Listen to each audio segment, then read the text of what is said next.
apprend à faire cette bague totalement psychédélique. Alors pour commencer, vous aurez besoin de vous dégoter un support de bague ainsi qu'un cabochon en verre, donc qui rentre dans le support de bague, hein, c'est mieux. Si je trouve, je vais vous mettre un lien en barre d'infos pour acheter l'ensemble. Donc un cabochon, ça a une face bombée et une face plate, et c'est sur la face plate qu'on va peindre en fait. Ensuite, il vous faudra du vernis à ongles. Alors là, c'est le moment où vous devez savoir à peu près à quoi votre bague va ressembler au final. Moi je savais que je voulais un fond plus des paillettes, donc j'ai fait des essais comme vous voyez sur des petits morceaux de papier. Donc je prends un morceau de papier et en fait j'ai mis plusieurs gouttes de vernis qui pourraient me servir de fond en fait. Et par-dessus j'ai rajouté des couches de paillettes et j'ai noté les noms des couches de paillettes dans l'ordre où je les ai mises en fait. Et vous allez voir que ça va avoir son importance plus tard.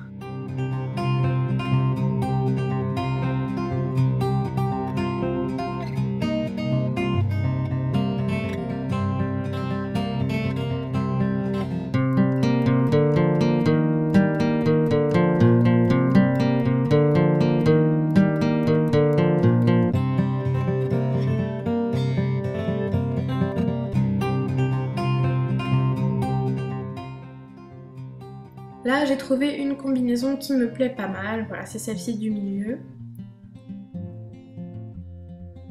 Donc c'est une couche de vernis gris à reflets dorés, plus une couche de paillettes holographiques en fait. Je vais vous montrer les vernis qui vont me servir. Donc c'est celui-ci, le No. 1 Nemesis de OPI, qui fait partie de la collection Spider-Man. Et les paillettes, c'est un liner comme ça de chez Clean Colors qui s'appelle Mr. Right. On va commencer maintenant, alors vous allez prendre votre cabochon, votre morceau de papier avec la recette entre guillemets dessus, et vos vernis à ongles.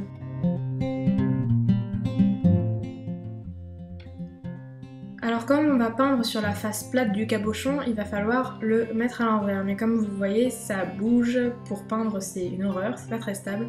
Alors il vous suffit de prendre un morceau de Blu Tack comme ça, ou de pâte à fixe, ça dépend comment vous l'appelez, et de coller votre cabochon dedans, comme ça vous pourrez peindre dessus sans qu'il se barre dans tous les sens.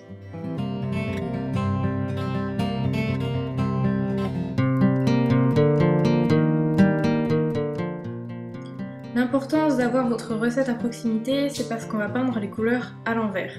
Alors je vais vous expliquer avec ces recettes-là. Imaginons que je veuille faire la première ici.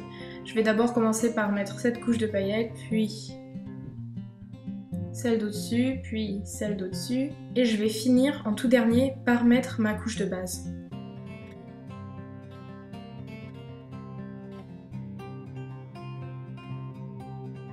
Donc là, pour moi, ça veut dire que je vais commencer par Mr. Right et que je vais finir par No. 1 Nemesis.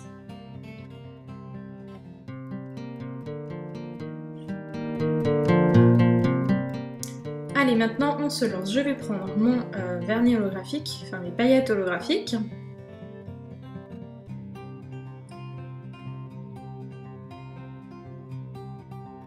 Et je vais tout simplement venir peindre l'arrière du cabochon, hein, il n'y a rien de compliqué. Juste qu'il y en ait partout, en évitant que ce soit trop sur le dessus du cabochon en fait. Il faut vraiment que ça reste sur la face plate. Donc on en met plusieurs couches, hein, selon le résultat qu'on veut en fait. Et comme moi j'ai que 2 couches de vernis, je passe directement à ma base. Alors là il faut vraiment en mettre pas mal. Et avant de mettre la base, laissez bien sécher les couches de vernis avant d'en mettre d'autres. Donc vous voyez que j'en mets bien 2 couches, assez épaisses parce qu'il faut vraiment que ce soit opaque. Et j'ai laissé sécher au moins 1h30. Donc vous voyez quand c'est bien sec, vous allez venir prendre un top coat ou un vernis transparent, vraiment il y a peu d'importance. C'est juste pour protéger la couleur de la colle qu'on va mettre après.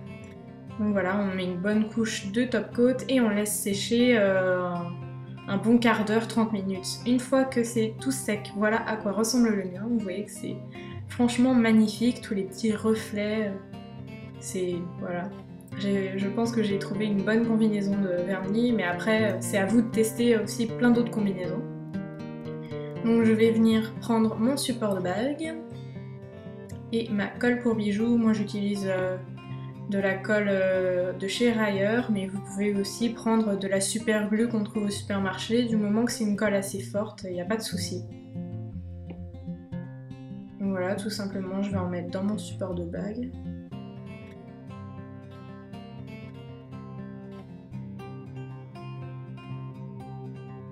Et par-dessus, je vais en mettre mon cabochon.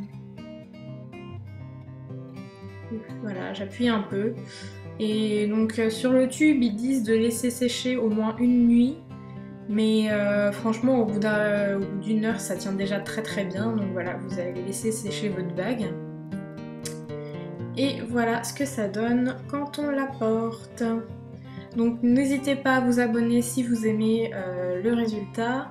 Il va y avoir d'autres vidéos de DIY et bien sûr il va y avoir surtout d'autres vidéos de nail art parce que je sais que j'en ai pas fait énormément depuis que j'ai commencé, mais je suis en train de m'y remettre. Donc abonnez-vous et surtout ne lâchez rien.